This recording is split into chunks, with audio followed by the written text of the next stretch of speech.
তালি দিতে পারো। আমি এখন থেকে যদি তোমাদেরকে বলি যে তালি দিতে হবে, তাহলে সবাই তালি দিবে জোরে জোরে। সবাই আরেকবার তালি দাও।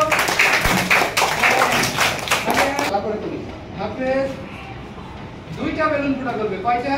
দুইটা। এখন কয়টা বেলুন আছে? সাতটা বেলুন আছে।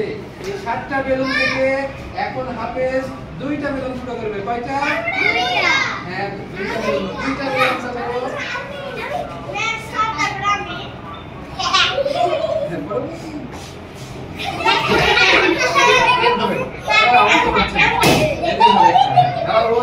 সবাই না, সবাই হ্যাঁ, এখন কয়টা